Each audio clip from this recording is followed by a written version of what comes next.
ACLS 2010 guidelines have a whole range of resuscitation situations for a wide spectrum of emergency situations, and I am only going to cover ALS and BLS and tell you about the important changes in the next 15 minutes.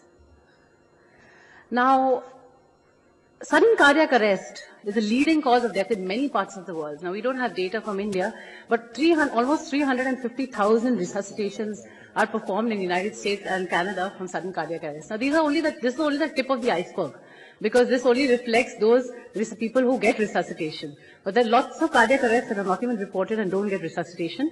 So many lives and many life years are lost because of inappropriate resuscitation. And almost a fourth of these cardiac arrests are actually with ventricular fibrillation and pulsus ventricular tachycardia, which we know have good outcomes.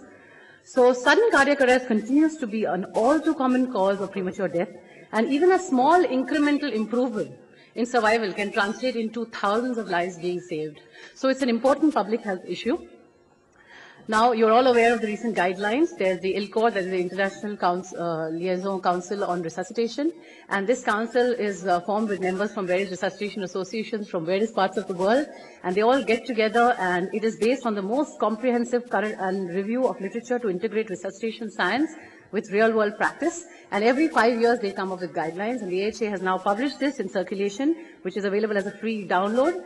And the most important part of this guideline is it's very simple. It's applicable to all victims and in almost all circumstances. And there's high priority to early recognition and prompt action. Now, the chain of survival is a group of integrated interventions, which, if performed together, and they're all interdependent, can improve survival from sudden cardiac arrest. Now, there is a fifth link to the chain of survival. This is post-cardiac arrest care. So the links are immediate recognition, activation, early CPR, early defibrillation, early advanced life support, which was there earlier. And now you have integrated post-cardiac arrest care with more and more evidence for induced hypothermia post-operatively. And if you want to improve survival from sudden cardiac arrest, you have to strengthen the chain of survival in your community. Now, the most significant change, and the most important one actually, is that airway breathing circulation, which we've been going on for so many years and it's ingrained in us, has now changed to circulation airway breathing. So it's going to be a little difficult for us to change this into this because we've been following it for so many years. And the most interesting part about this change is that it's not based on any animal or human evidence. It's just based on the logic that when you have a cardiac arrest and the heart stops, for the first few minutes, the arterial blood is well oxygenated. And so there is no reason really to give ventilation. In fact, the focus should be on circulating that oxygenated blood so that the heart and the brain get oxygenation. And by doing this, by doing compression first, you are actually shortening the period by 30 seconds. You'll save 30 seconds which you spend for airway and breathing. So you should do chest compression first and then followed by airway and breathing.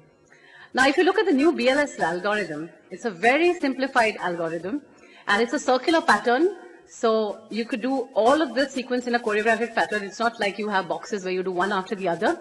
And there is high focus on early CPR, early defibrillation, and giving high quality chest compression. So immediate recognition, activation of emergency system, and starting CPR and defibrillation with an AED have been given very high priority. And to assess the victim, you just need to see that he's unresponsive and not breathing or having agonal respiration. There's no low clips and feel. All the other steps have been removed, and it's a very, very simplified algorithm, and I'll just run you through it. So when you have a victim that collapses, immediately you get two pieces of information simultaneously. You check when a patient has a cardiac arrest, he's unresponsive, he has no pulse, and he has no breathing. So you check responsiveness, which is the first sign of cardiac arrest, and you check for absence or not normal or abnormal breathing, like your agonal grasp. And the reason they have done this is because they have found that a lot of lay rescuers are not able to distinguish between, they often confuse gasps as normal breathing, and they do not start chest compression earlier. That's why they've said if the patient is not breathing or if he has abnormal breathing, so they just have to learn to distinguish between normal and abnormal.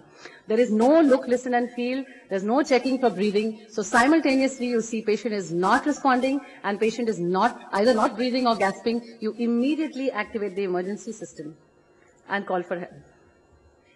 Now, there's a de-emphasis on pulse check, which we used to do earlier. Now, even in the earlier guidelines, they said that lay rescuers need not check pulse because they were not good at detecting whether there is pulse or not. But now, even for healthcare providers, there's a de-emphasis on checking for pulse.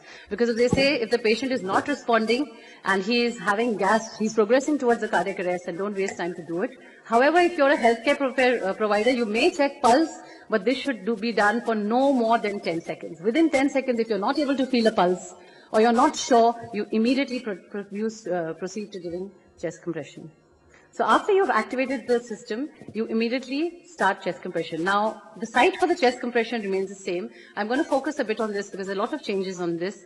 There's a whole emphasis on early chest compression and giving high quality of chest compression.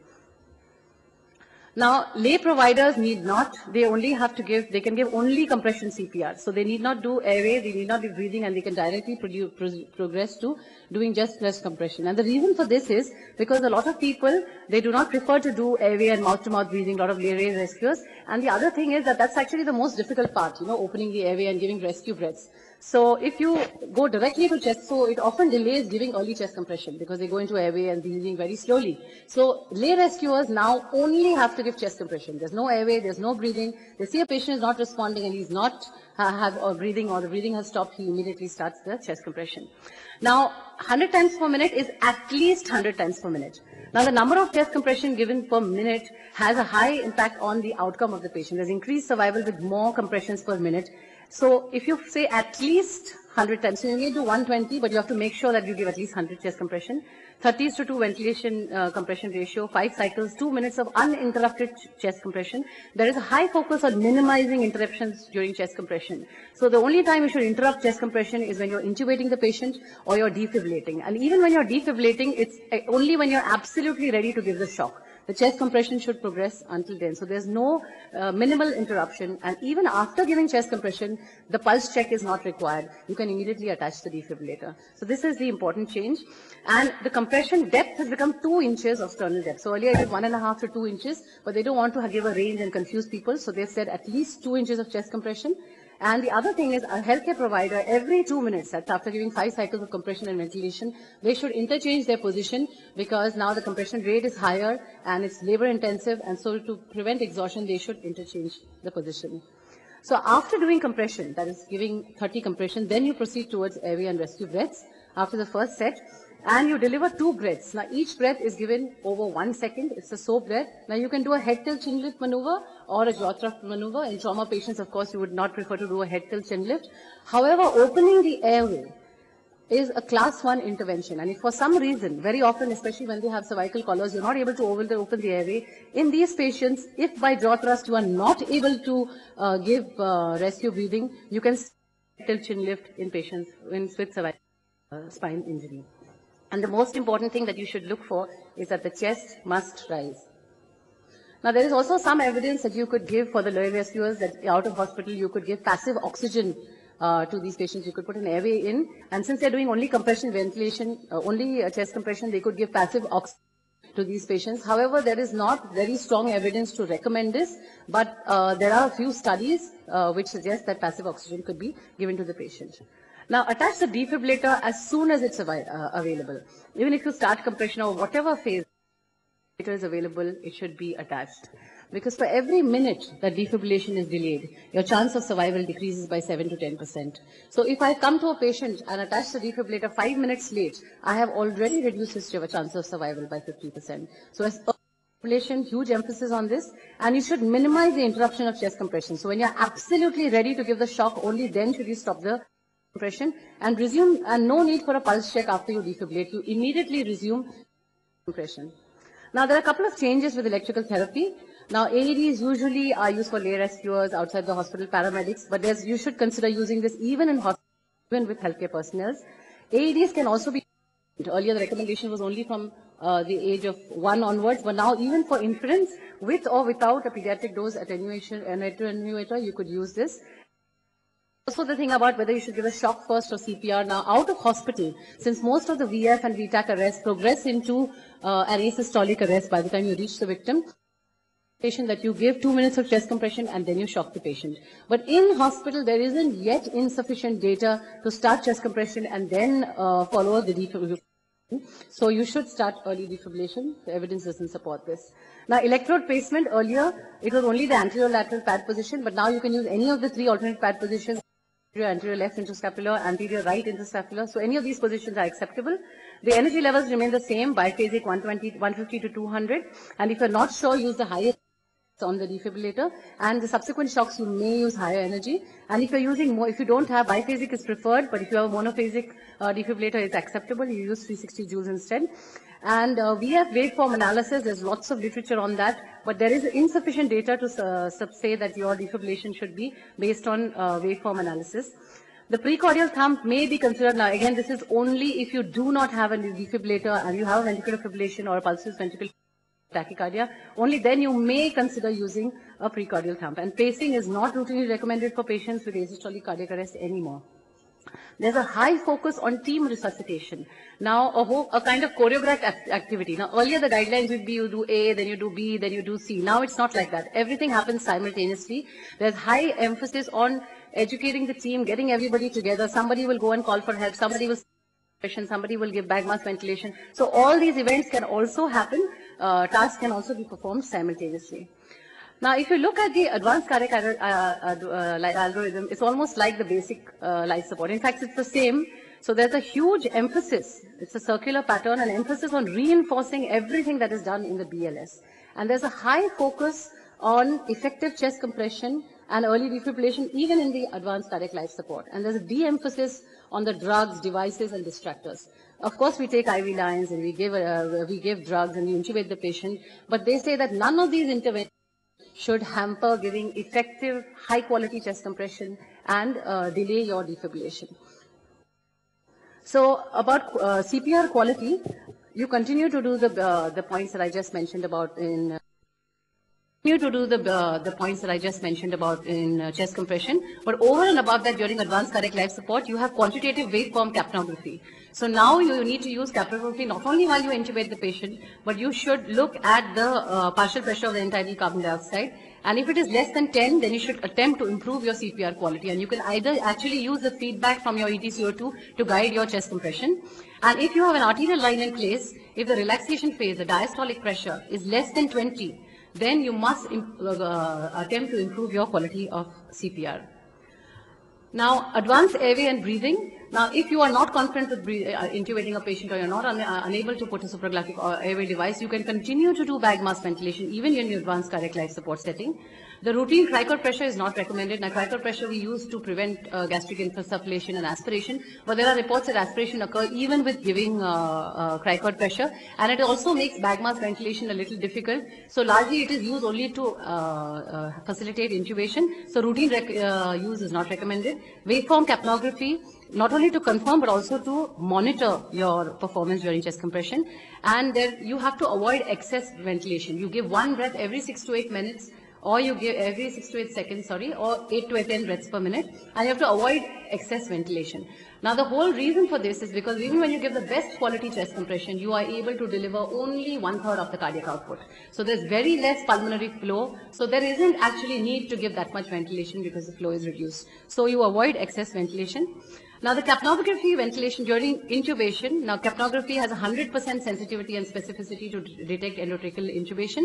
So you can see before intubation and after intubation, how you can see the end-tidal CO2 rising. You can see the pattern. And also after you place the tube in, a lot of times when you're giving chest compression or the tube might migrate or it might slip out. So you continue to use your ETCO2 and also use it to guide your therapy. So initially if you see that during the CPR, the ETCO2 is very low and then it goes on rising, and when you're to about 12 to 25, and finally when there's return of spontaneous circulation, there's a sudden rise in the ETCO2 above 40. So this can help you guide your therapy and also let you know whether you're doing effective chest compression or not.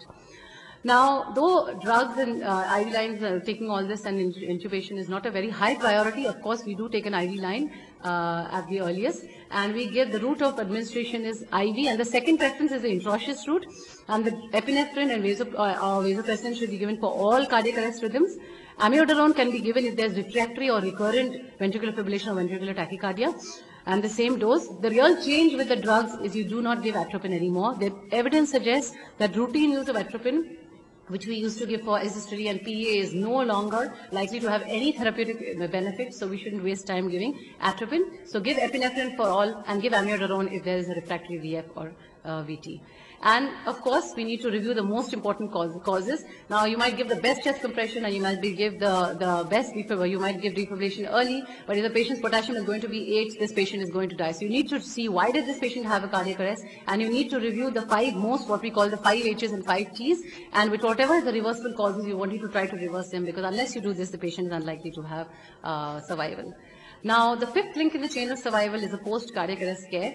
And I'm not going to focus too much on this because my colleague Dr. Khusrav is going to be talking about this. But you need to optimize cardiopulmonary function after cardiac arrest, and vital organ perfusion is very important. Role for post-cardiac arrest syndrome treating and induced hypothermia and controlling the sugars and other aspects. And you need to prevent the development of multi-organ dysfunction and continue avoiding excessive ventilation and hyperoxia. There's also a study that says that the harmful effects of hyperoxia after return of spontaneous circulation. So once spontaneous circulation is returned, then you must bring your FiO2 down and try to the level where you can maintain a SpO2 of 94, and this can be easily guided by using pulse oximetry. Now, ethical issues. Now, always I've asked the question, when do we stop the chest compression? There were no clear-cut guidelines. Now, out of hospital, if you're giving basic life support, if a person who's a BLS provider has not witnessed the arrest, and there's been no return of spontaneous circulation after 3 cycles of chest compression, and he's not delivered a single shock, he can safely consider taking resuscitation in these patients. And if the advanced life support provider has come in and no bystander CPR or BLS has been given, and there is no return and shocks delivered, they can be safely transferred. Now, this is very important guideline because you want to avoid all the futile transfers of all the resuscitations into the hospital that's going to flood your intensive care unit. So they've given clear-cut guidelines for out-of-hospital resuscitation. And there's a high focus on quality improvement elements of resuscitation and to develop a culture of high-quality resuscitation. So if you're in institutions and places where you are doing resuscitation, you should monitor it. The Youthstein template is a standard template for recording cardiac arrest situations. You need to benchmark your performance and you need to use the feedback, and then you need to again go back to your measurements and look into it. And a huge focus on education, implementation, and teamwork. Education, especially of the lay provider, because whatever innovations they have to start chest compression, they are the ones often who see a patient in a cardiac arrest. So you should empower them and teach them well so that they can initiate chest compression and save more lives. So I'll leave you with the universal cardiac arrest algorithm that is there. It's a very simplified algorithm, and the best part, it is applicable to most situations and also across all ages. You have a patient who collapses, he's unresponsive, check responsiveness, and he's not breathing or agonal, immediately call for help and a defibrillator and start chest compression. Attach the defibrillator, analyze the rhythm. Is it shockable? Is it not shockable? If it is a shockable rhythm, you give 1 shock, and then you immediately start chest compression without checking a pulse. If it is a non-shockable rhythm, you continue with your chest compression. And then progress to your advanced life support, intubate the patient and give him, take IV access and give the drugs. And also one more link, immediate post-cardiac output monitoring and support. Now, in summary, early recognition, the guidelines focus on this, early recognition and prompt action, no delay in chest compression. So chest compression, first circulation, then airway, then breathing. High quality CPR, all the 4 aspects. The rate should be fine, the depth should be fine, there should be minimal interruption in the chest compression. And rapid defibrillation, no delays in defibrillation. And there's a huge de-emphasis on devices, drugs and other distractors. And post-cardiac arrest care has been included, a big role for induced hypothermia, which Khusrav is going to be talking about, and a focus on education, implementation, and teamwork. Now, the AHA the new guidelines, the 2010 guidelines, they actually mark the 50th anniversary of the first peer-reviewed paper when Kouwenhoven actually proposed that he actually showed that after giving chest compression, you can improve outcome in the patient. So it's 50 years since then, and let us during this landmark period rededicate ourselves to giving high quality chest compression and improve post-cardiac arrest care. Thank you for your attention.